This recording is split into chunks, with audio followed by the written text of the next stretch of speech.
The night I found out, the rain had been falling for hours, soft at first, then angry, slapping against the kitchen window like it wanted to warn me about something I hadn't yet seen. I remember the sound of the clock on the wall, ticking too loudly, too steady for what was coming. My daughter's best friend, Lila, sat at my kitchen table trembling, her hands wrapped around a mug she wasn't drinking from. She looked so small, so fragile, just a girl, really. When she finally spoke, her words didn't make sense at first. "I'm pregnant," she said. Her voice was shaking, but there was something else in it. Defiance, maybe. I opened my mouth to ask the usual questions, but then she looked up. And in that instant, I saw it. The shame, the fear, the flicker of guilt that made my stomach twist. She didn't need to say his name. I knew. God help me, I knew. Because the way she avoided looking toward the hallway, the way her voice cracked. It wasn't just a secret between two young people. It was something darker. Something that should never have happened under my roof. Normal life, set up. Before all that, before my world tilted on its side, we were just an ordinary family. My name is Claire. I'd been married to David for almost 18 years. We had one daughter, Emma, our pride, our miracle after years of trying. David worked as a real estate agent, charming, smooth-talking, the kind of man who could sell an old shoe if he smiled hard enough. I taught English at a nearby high school. My students loved my classes because I made them talk about life, not just grammar. Every story, I'd tell them, is about choices. Funny how I didn't realize I was living one that would break me. Emma was 16 then, sweet, shy, with the same big brown eyes she had as a toddler. Her best friend Lila practically lived with us, especially after Lila's parents divorced. I used to joke that I had two daughters. David was fond of Lila too. Maybe too fond, in hindsight. But at the time, I thought it was just kindness. He'd always been that way with Emma's friends, offering rides, helping with homework, making bad dad jokes that made them laugh. I used to love hearing their laughter drift from the living room on weekends, two girls with their whole lives ahead of them, and my husband in the kitchen flipping pancakes, pretending to grumble about teenage appetites. It felt safe. It felt like family. Our evenings were predictable. Dinner around 6, Emma scrolling on her phone, David talking about new listings, me trying to get through grading papers. Sometimes, when Emma stayed over at Lila's, I'd curl up on the couch next to David. He'd kiss my forehead and say, "You're my calm in the storm, Claire." Back then, I believed him. I believed every word, the first clue, suspicion. It started small, little things that barely registered until later. Lila began staying later than usual. Sometimes she'd be there after Emma went to bed, sitting on the porch with David. He said she was upset about her mum's new boyfriend, that she just needed someone to talk to. I didn't think much of it. David was good at comforting people. But one night I came downstairs for water around midnight and saw Lila's shoes by the front door. The light in David's office was on. I assumed he was just helping her with college applications. Still, something about the hushed voices behind that closed door made my chest tighten. I told myself I was imagining things. She was just a child, and David, he was my husband.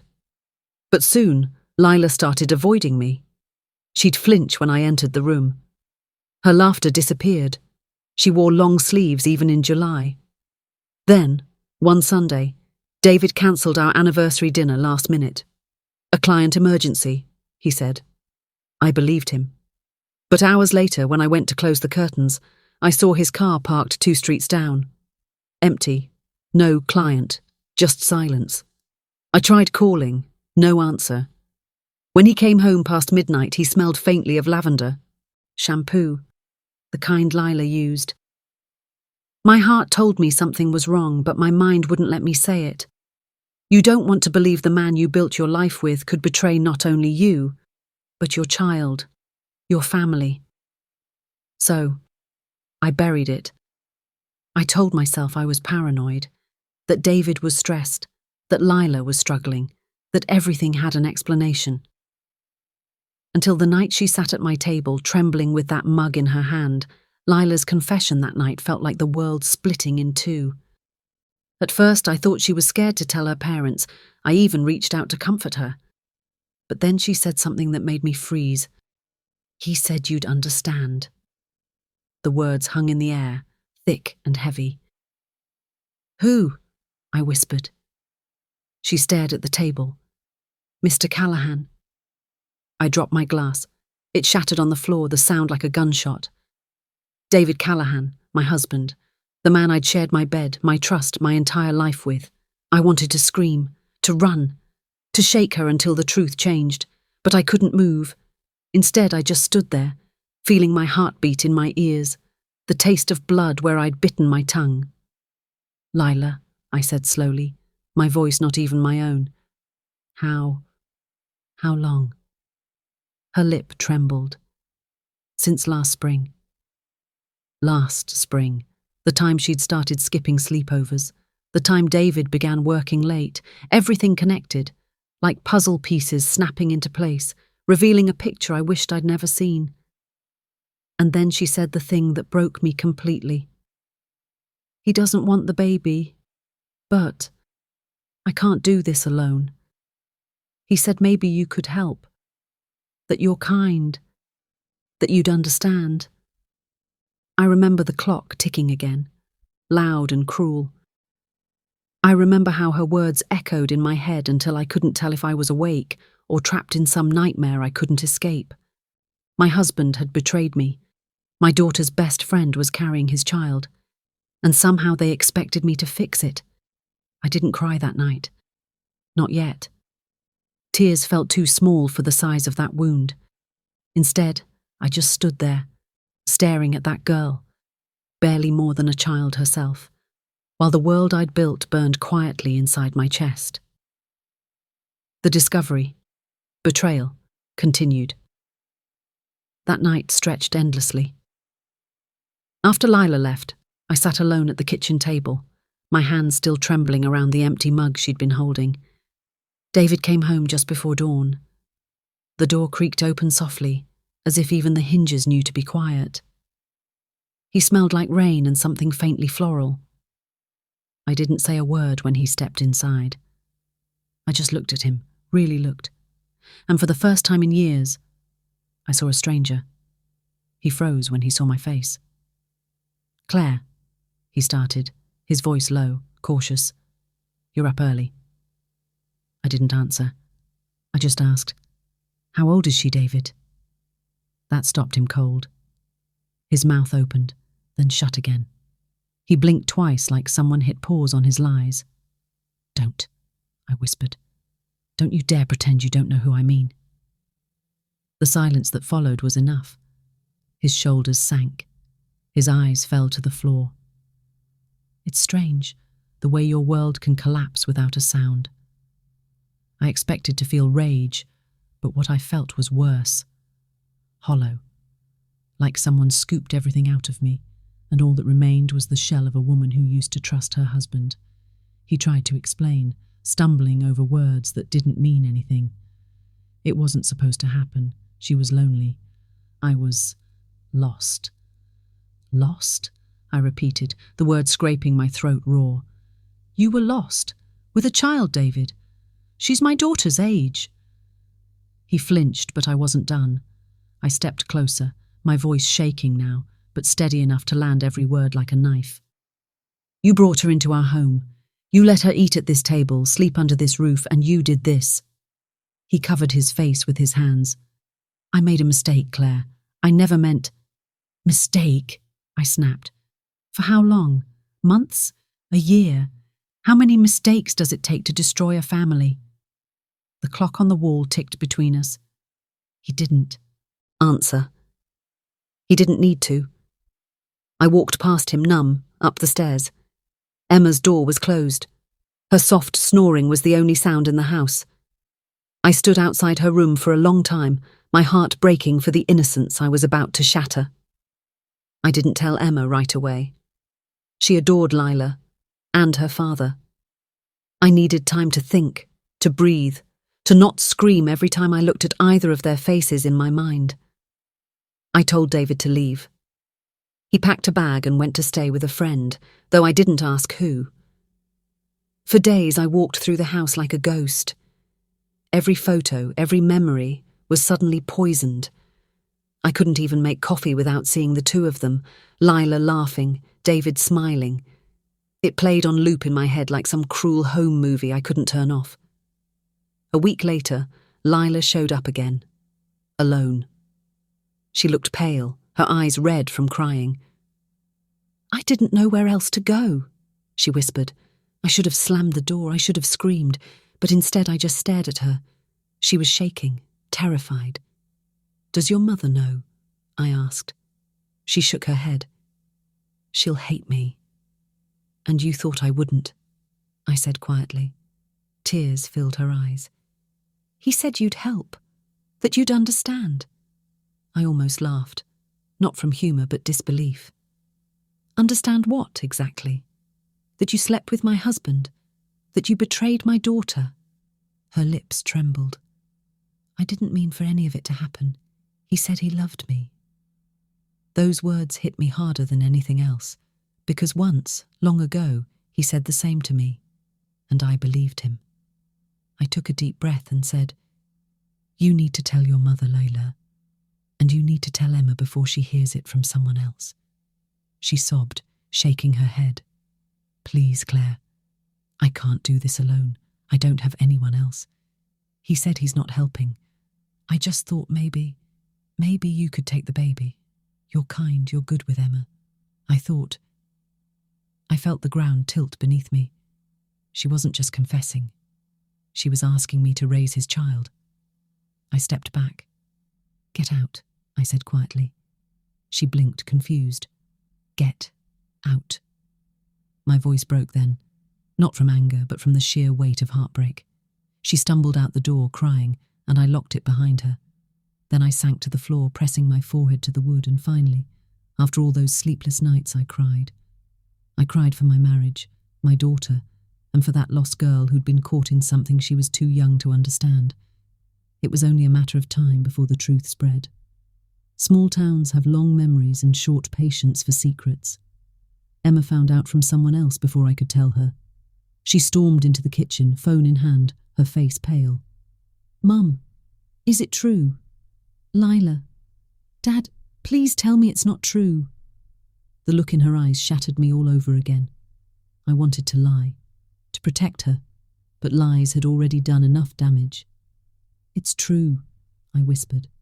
She screamed, not at me, but at the world, the kind of scream that empties out everything inside you. Then she threw her phone across the room and ran upstairs. The sound of her door slamming echoed like thunder. Later that night, I found her packing. "I can't stay here," she said, tears streaming down her face. "Everything in this house feels dirty." She left to stay with her aunt for a while, and I didn't stop her. How could I? I'd lost my husband, my home, and now my daughter, all because of one man's selfishness and a young girl's confusion. But sometimes destruction clears the ground for rebuilding, and that was the first night I realized. Maybe this wasn't the end. Maybe it was the painful beginning of getting my life back. I started therapy soon after. It was awkward at first, sitting across from a stranger, trying to put words to something that felt too big for language. But I talked, I cried, I screamed into pillows when I needed to, and slowly the noise inside my head began to quiet down. I didn't know what I'd do next, but I knew one thing for sure. I would never again let anyone decide what kind of woman I was. Part 3. Forgiveness doesn't mean forgetting. 3 months passed. 3 long, quiet, suffocating months. The house felt like a museum, still untouched, filled with memories I no longer wanted to visit. Emma barely spoke to me except through short, polite texts. David never came back, though his toothbrush still stood by the sink like a ghost refusing to leave. And then one afternoon, a letter arrived. It wasn't from David. It was from Lila. Her handwriting was messy, rushed, The kind of writing that tells you the person was crying while holding the pen. Dear Claire, I'm sorry, not just for what I did, but for who I became because of it. I thought he loved me. I thought I was special. But I was just lost. I don't expect forgiveness. I just wanted you to know. I kept the baby. I moved back with my aunt. I'm naming her Grace. Because if anyone taught me what grace really means, it's you. I still remember how kind you were to me before all this. You were like the mother I wished I had. I hope one day you can look at me without hate. Lila. When I finished reading, my hands trembled. There was no anger left in me anymore, only exhaustion and a strange, fragile calm. 2 weeks later, I got a call from Emma. Mum, I'm coming home. My heart stopped for a second. I didn't ask why, didn't question. I just said, okay, sweetheart, dinner will be ready. When she arrived, she looked older, not in age, but in spirit. Grief does that to you. She hugged me tight, and for the first time in months, I felt something inside me unclench. We sat down in the kitchen. Mum, she said quietly, Lila had the baby. I nodded. I know, she wrote to me. She named her Grace, Emma whispered. I went to see her. I froze. She's beautiful. And Lila's not the same, Mum. She's scared, but she's trying. She told me what she wrote to you. I think she's really sorry. I didn't know what to say. Forgiveness is easy to talk about when it's theoretical. But when the wound still bleeds, it's another story. Do you hate her? Emma asked. I sighed. I did, for a long time. But hate is heavy, sweetheart. It doesn't punish them. It poisons us. Emma nodded slowly, tears in her eyes. I miss Dad sometimes, she admitted, but I don't think I could ever look at him the same. Neither can I said softly. It wasn't long before David reached out. Maybe he heard Emma was home. Maybe guilt finally started to eat him alive. Either way, he called one evening and asked to meet. I agreed, not for him, but for myself. We met at the same cafe where we used to go before Emma was born. He looked older, thinner, like the consequences had finally caught up. I don't expect forgiveness, he began. I just wanted to say I'm sorry. To you, to Emma, to everyone I hurt. I looked at him for a long time. Once, I would have given anything to hear those words. Now, they felt too late. David, I said calmly, you didn't just betray me.